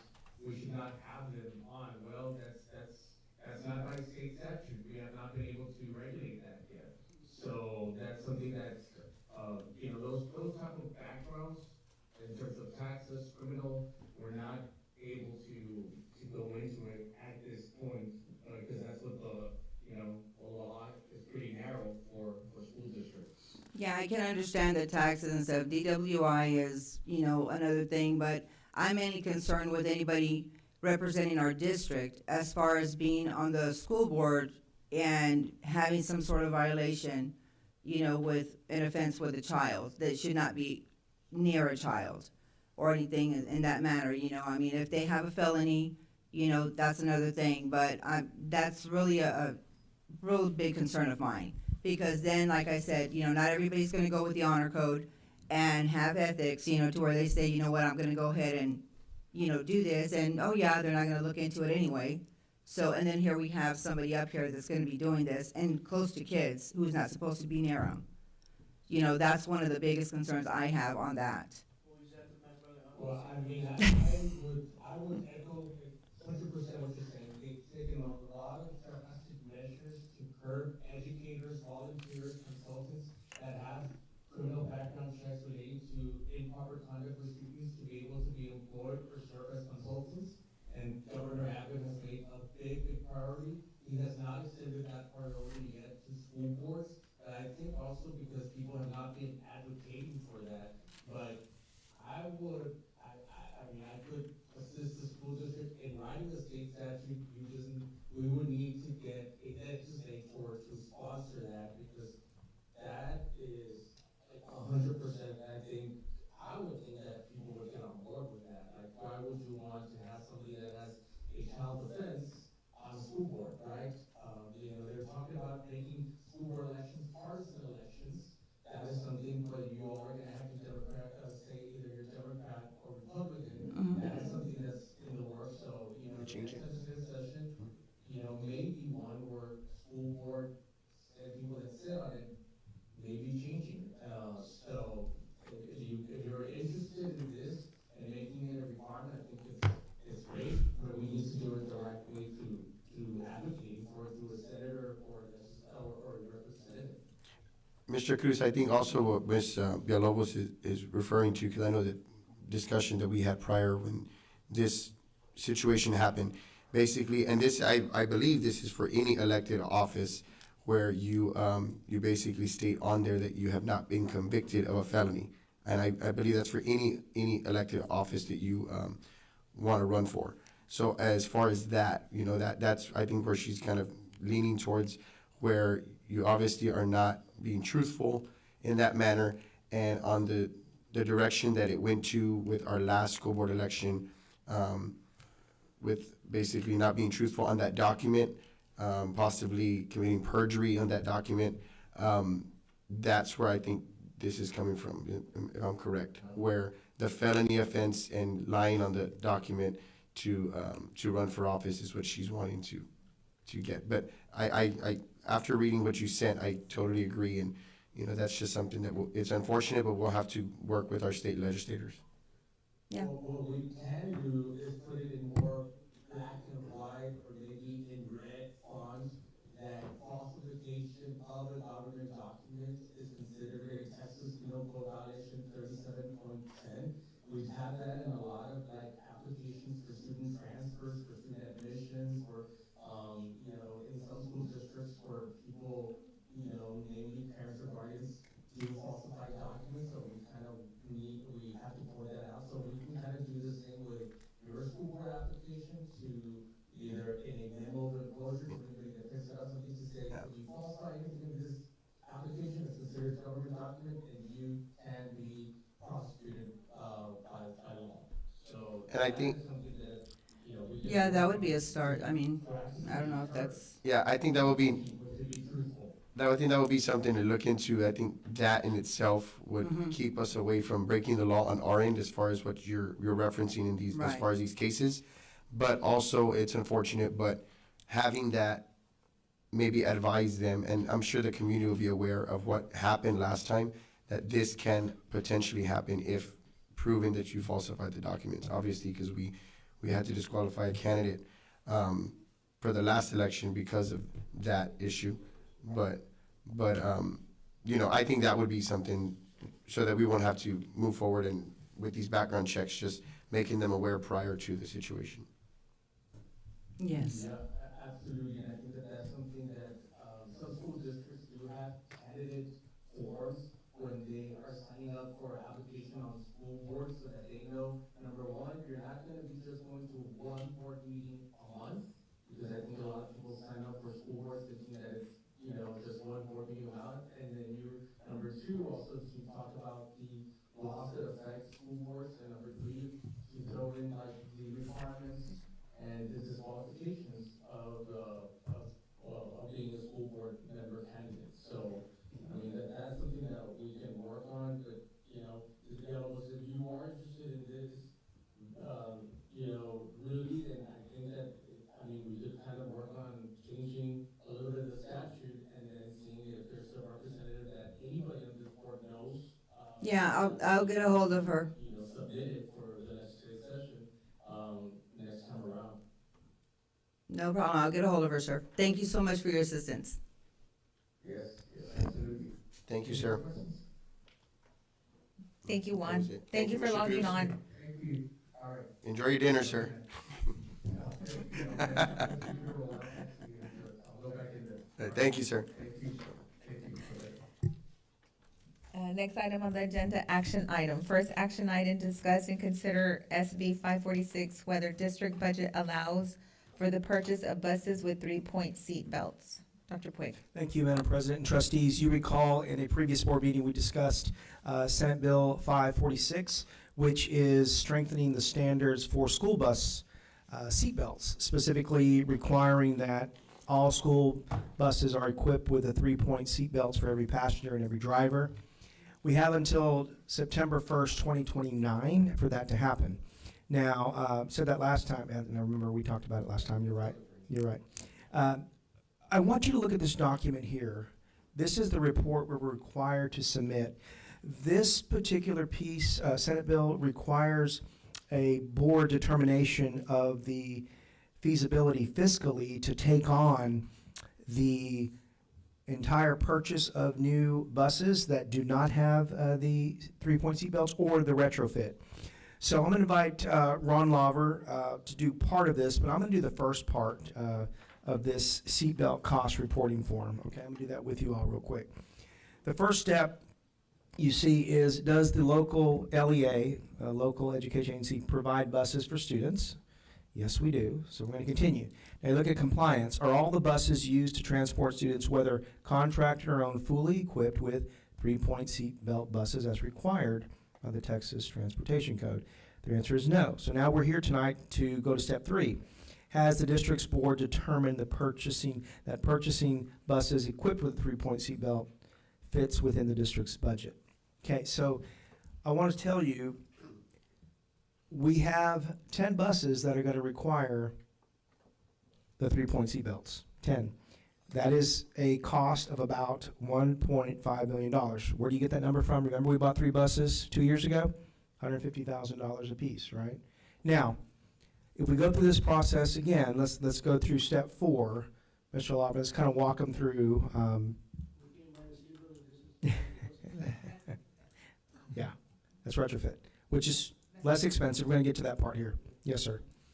So we look at the bus ownership type. We own all of our buses. We don't contract. Now I want to go through the bus type and seat belt status of each bus we have. We have 14 buses. Mr. Lawver will pick it up from step 5. Okay, we have 14 buses, like Dr. Puig said. Currently, of the 14, 4 of our buses are the 3-point seatbelts. So 4 of them are, obviously, the 3 new ones that we purchased. One of our other buses already had the 3-point seatbelt. 4 of the buses have the 2-point, the ones that come right across your lap. They currently come with that. So that's our special needs bus and our 2 activity buses. So 2 special needs and 2 activity buses. Of the remaining 6, they do not have seatbelts. So those are the ones that we have to target. Like Dr. Puig said, there are 10 of them. Obviously, some of them are cheaper than the others, right? The smaller bus would be cheaper than the larger buses. The total, some that have the 3 seatbelts or no seatbelts is 0, right? Because they either do or don't. And then some of the seats that have lap belts, others with no seatbelts, they're also 0. So the total, if you move on to step 6, the cost estimates, the total retrofit, what you were saying, is $331,000.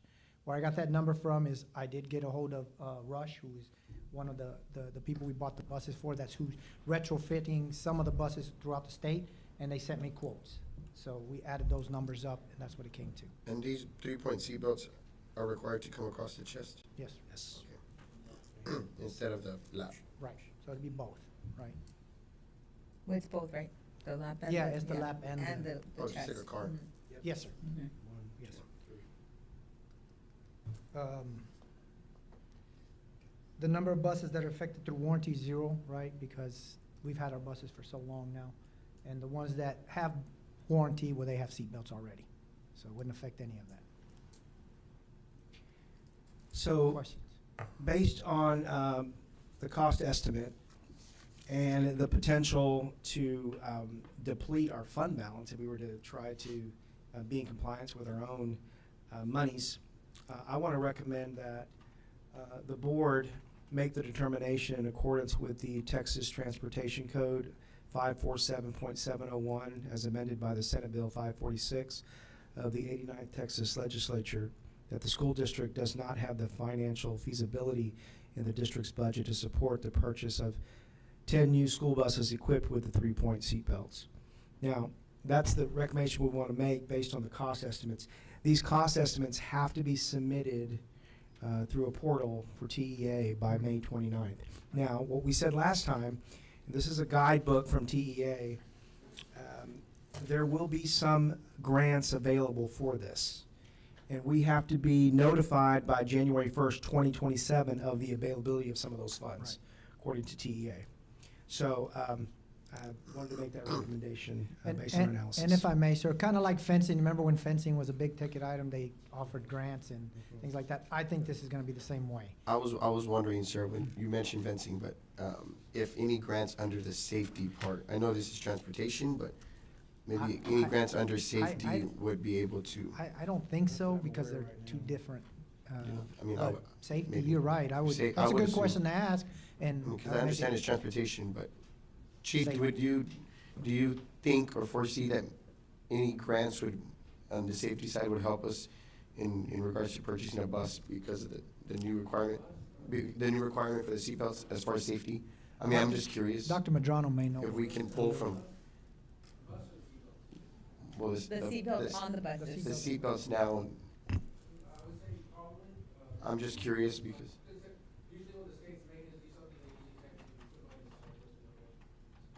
Mr. Martinez can ask when you're at your safety convention. Yeah. I'll do that. That's gonna be a hot subject Because now. that's actually where I learned about this initially, that it was coming and it's here. So that's a good question. Yes. That we don't have the funds to purchase. Right. To And- determine that we don't have it's not feasible for our school district to buy new buses. We're gonna retrofit. Now, I'm going to read from the guidebook from TEA. A grant opportunity will be made available to eligible school systems after reporting closes. Notifications will be sent by email through Sentinel. That's May 29th, you said, sir? Yes, sir. It doesn't mean that, no. No. It's just, I guess, giving us, like, letting them know that we don't have them, because we have till a certain day to purchase it, but we don't have the money, so now they have to. But the They'll deadline work to with us. submit this paperwork is May May 29th of this month, So, of this year, sorry. well, He has a, if you want to read Wanna the read? motion, that's the way you can read the motion. on behalf of Mr. Madam President, I'd like to make a motion that the board determine, in accordance with Texas Transportation Code 547.701E1, as amended by the Senate Bill 546 of the 89th Texas Legislature, that the district does not have the financial feasibility in the district's budget to support the purchase of 10 new school buses equipped with the 3-point seatbelts. I have a first by Mr. Martinez, second by Mr. Mesa. Any questions or discussion? Isn't that the same thing that Dr. Puig? Correct. Yeah, it was his recommendation and it's the motion. Dr. Boyd, the 10 buses that we're gonna retrofit, are they all in service right now? Yes. We use all of them? Yes, ma'am. Okay.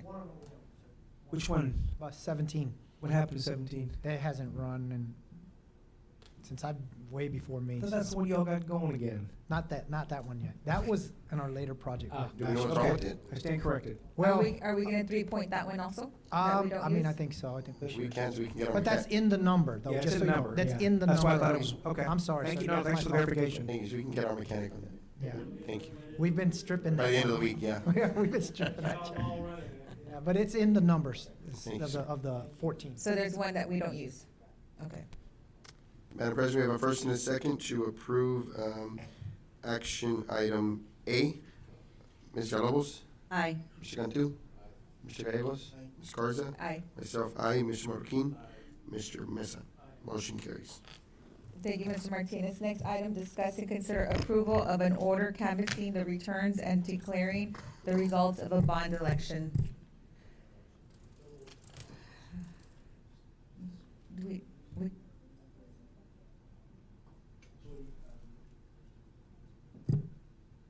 okay. At this time, do any of the board members present at today's canvass wish to examine any of the election returns or have any questions about the conduct of the elections for the staff? No, at this time, I will read the results. Early votes in person, for 281, against 335. Early votes by mail, absentee ballots, for 6, against 26. Election day votes, for 128, against 171, totaling for 415 and against 532. Under votes, if any, 58 total votes cast of 1,005. Provisional ballots, if any, counted 0, uncounted 0. Do I gotta read the whole thing or just that? Just that. So, do I have a motion to canvass the results of the May 2nd, 2026 bond election? Make a motion. I have a first by Mr. Marroquin. I have a second by Ms. Villalobos. Any questions or discussion? Madam President, I do just want to say something.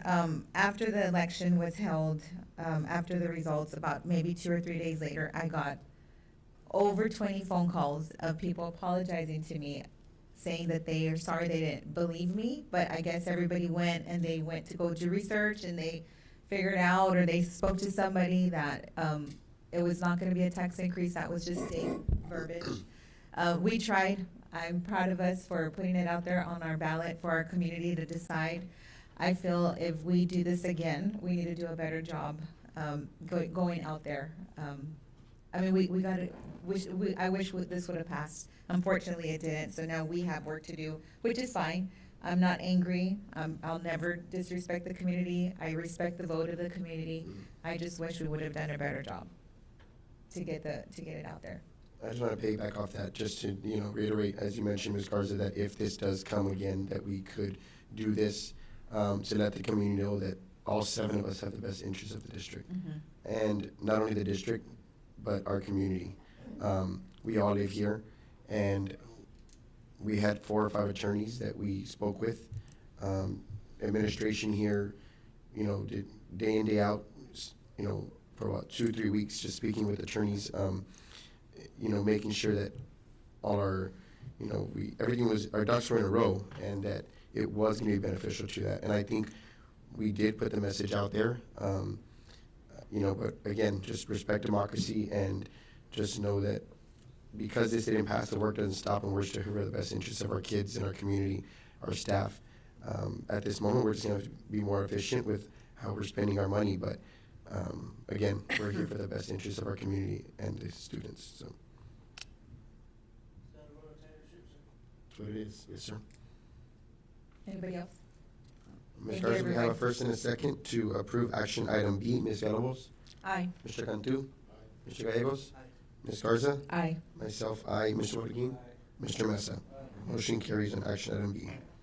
Thank you, trustees. Next item, discuss and consider approval of Special Education Series RFP. Dr. Puig. Thank you, Madam President and trustees. This is fairly routine, but I'd like to just educate you all on this particular, actually the next two items. I'm going to invite Mrs. Cisneros to come up, kind of walk through why these are on here. There's a little history here that maybe not everyone knows about. Mrs. Cisneros is excited about coming up. She's like, is he really calling me up? Good evening, Madam President, members of the board.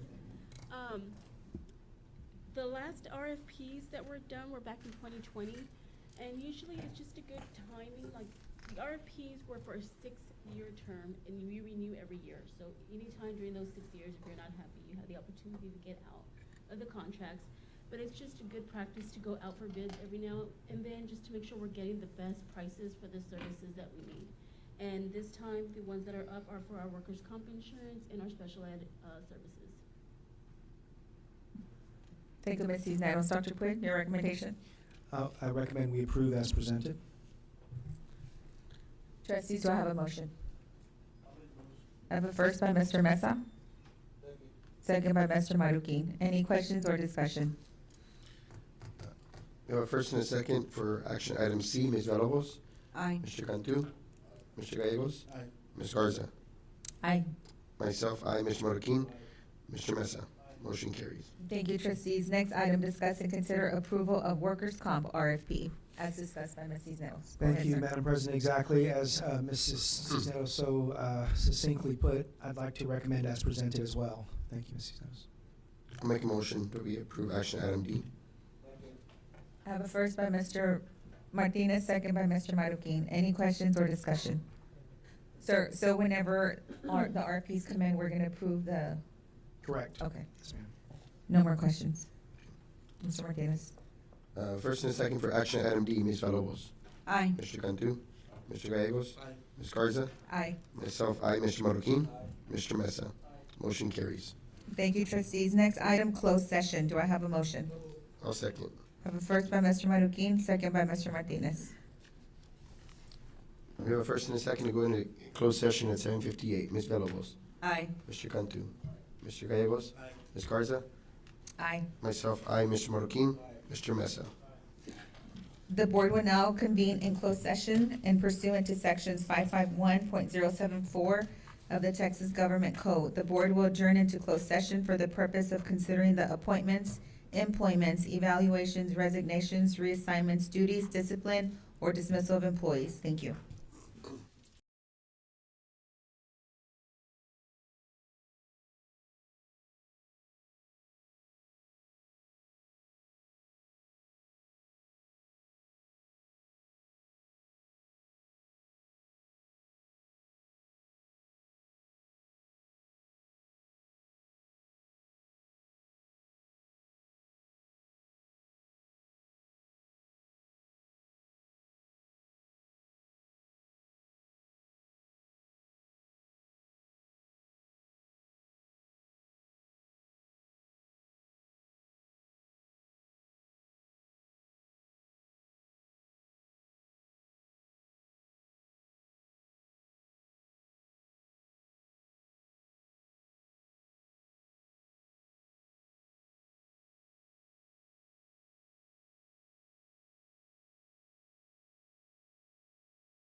Second by Mr. Mesa.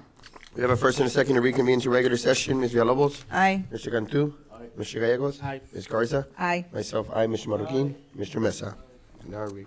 Next item on the agenda, we are now in open session. Discuss and consider approval of appointments, employments, evaluations, resignations, reassignments, duties, discipline, or dismissal of employees. Dr. Puig. Thank you, Madam President and trustees. I'd like to recommend as discussed in closed session.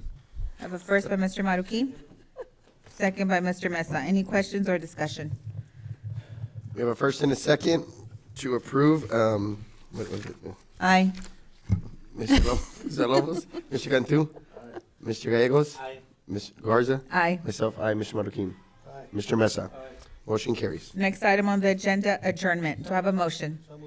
First by Mr. Gallegos, second by Mr. Cantu. Any questions or discussion? First and a second to adjourn at 8:46. Ms. Villalobos? Aye. Mr. Cantu?